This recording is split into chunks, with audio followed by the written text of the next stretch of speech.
É hora da entrevista do dia com Denise Campos de Toledo. E vamos falar agora sobre o aumento de 1% do PIB no primeiro trimestre e as perspectivas para a economia brasileira daqui para 2023. Eu converso com o economista Marcelo Kifuri Moinhos, que é professor de economia da FGV, da Escola de Economia de São Paulo. Marcelo, boa noite.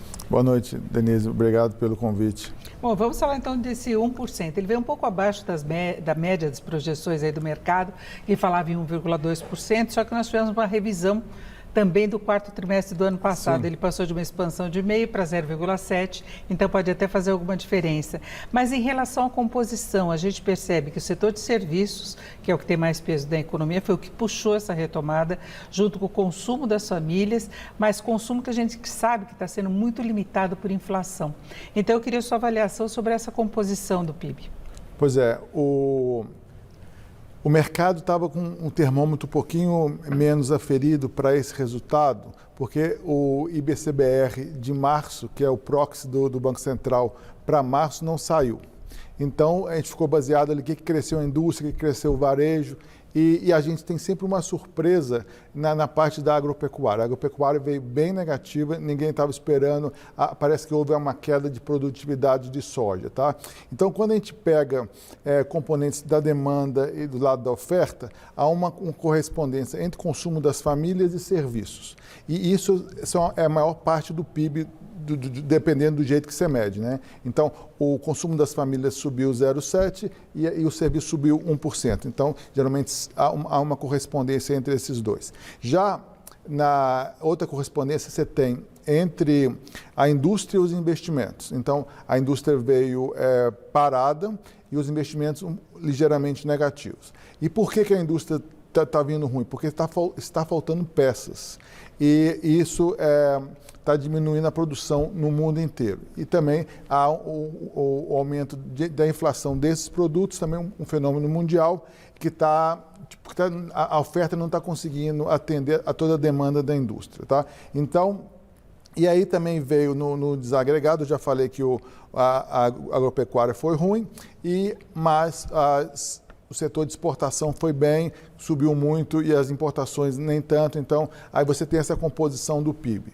E 1,2% e 1% é muito próximo e eu tenho visto as casas já revendo o PIB do ano para ao redor de 1,5%. Tá? Em alguns casos até mais, porque na verdade você acompanhando a evolução dos setores, nós temos serviço melhorando, o setor de serviço até com flexibilização, o comércio também teve a expansão das vendas, tem uma injeção de recursos aí por parte do governo, uma transferência de renda que pode ajudar inclusive neste trimestre, mas uma ressalva é essa questão da inflação, porque ela está no patamar alto, está em 2 dígitos e combinada com o aumento de juros, né? Sim, esse resultado dessa projeção de 1,4%, ela está associada a um crescimento meio zerado para os 3 trimestres seguintes do ano. Então, as expectativas você tem fatores puxando e fatores retardando. Como você disse, tanto a inflação como o juros altos prejudicam o crescimento, mas, por outro lado, a gente tem estados e municípios com muito dinheiro, com muita arrecadação de impostos e que devem aumentar os gastos aí logo antes da eleição. Geralmente, em ano eleitoral, há aumento de gastos públicos, então isso pode incentivar um pouquinho o PIB, dado essa folga de caixa que também o governo federal tem. Mas realmente, o calcanhar de Aquiles agora da economia, não só do Brasil, como do mundo inteiro, é a alta da inflação. E, dado que esse é um fenômeno mundial, a gente está meio ficando a reboque disso. Mesmo já tendo subido os juros antes, tentando ajustar, a inflação as pressões inflacionárias estão vindo de fora dos setores industriais e dos setores de commodities. Com essa piora que já vimos, falamos bastante no jornal, que é a questão da guerra da Ucrânia, que está subindo o preço de combustíveis e subindo de alguns alimentos específicos, né? Então, a gente tem, de fato, uma melhora da economia brasileira. O primeiro trimestre veio melhor do que o fechamento do ano passado, mesmo com essa revisão para cima. Agora, a tendência, então, seria de desaceleração. E nós tivemos, nessa semana também, números positivos de mercado de trabalho. Houve uma queda do desemprego maior do que se esperava, a taxa da PNAD foi a 10,5%. Nessa composição, a gente também percebe o impacto da inflação, porque melhorou o emprego, mas o rendimento médio não consegue superar a situação que estava antes da pandemia. É a inflação corroendo o poder de compra e o valor real mesmo dos rendimentos. Você acha que daqui para frente, então, a tendência, a partir do segundo semestre, seria desaceleração por esses fatores? Então, aí você está tendo uma coisa para cada lado, emprego melhorando e renda piorando. Então, a massa está melhorando um pouco menos. O emprego subiu, abril desse ano contra abril do ano passado, 10%. E está tendo uma espécie de um catch-up, assim, os dados da PNAD estavam bem piores do que o CAGED e parece que agora eles estão começando a convergir no lado do emprego, porque a PNAD, que é uma pesquisa muito grande, que era feita em termos presenciais, durante a pandemia passou a ser por telefone. Parece que houve algum prejuízo de informação na coleta desses dados e agora estamos recuperando a confiança nos dados, a convergência dos dois dados aí do mercado de trabalho em relação ao emprego. O emprego já está melhor do que antes da pandemia, tanto empregos formais quanto informais. Mas, do outro lado da renda, a gente vê que a renda do brasileiro é baixa. Então, a renda média é R$ 2.600, algo nesse patamar.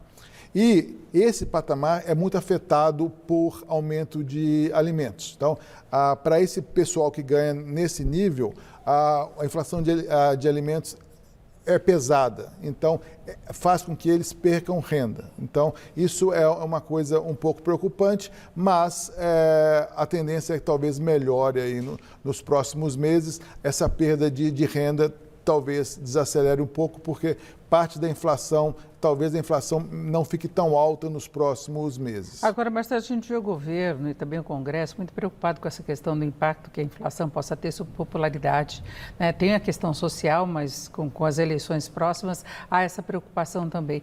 E aí a gente vê uma indústria de medidas que vão surgir para todo lado, corte, teto para o ICMS, são isenções, corte de tributação sobre importados, que podem fazer alguma diferença aqui na formação de preços. Tem muita coisa acontecendo com efeito imediatista, mas que pode ter uma repercussão, por exemplo, de contas públicas de longo prazo. Por isso que os estados estão reclamando muito. No balanço final, você acha que pode ser alguma coisa de produtivo desse excesso de iniciativas que a gente vê que não tem uma preocupação macroeconômica? Tem aquele foco, vamos reduzir a tarifa de energia, vamos reduzir ou dar uma segurada no preço dos combustíveis, a alimentação muito pouco.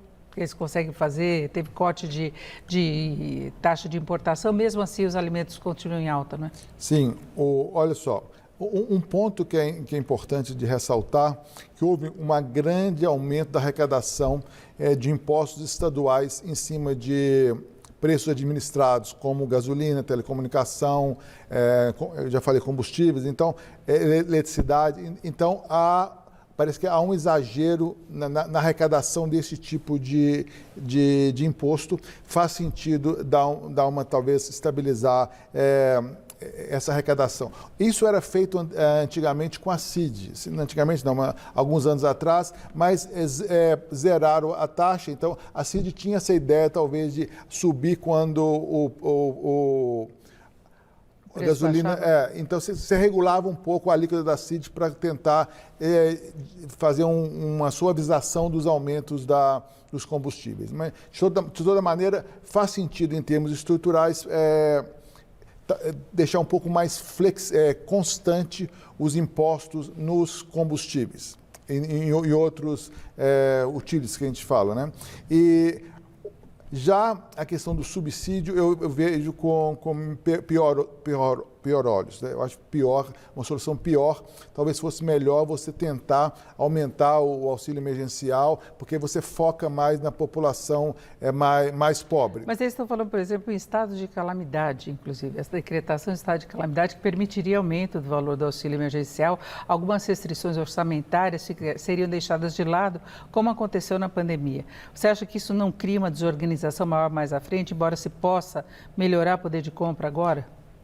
Você tem, eu acho que estado de calamidade é um pouco exagero, tá? Mas eu acho aumentar o auxílio emergencial melhor do que dar subsídio, porque a gente conhece essa história de você põe subsídio uma vez para tentar resolver um problema conjuntural, nunca mais tira, né? Então, essas soluções, tentar fazer soluções estruturais para problemas conjunturais, geralmente dá errado e fica permanente. Então, eu não gosto dessa ideia de subsídio.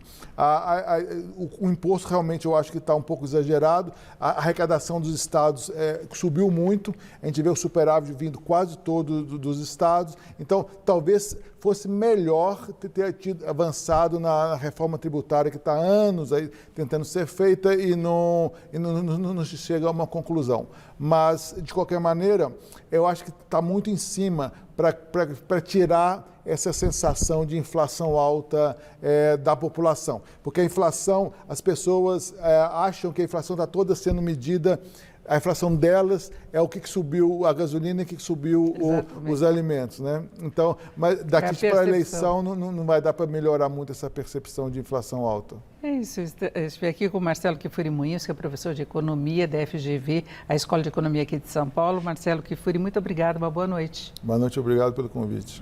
Com vocês.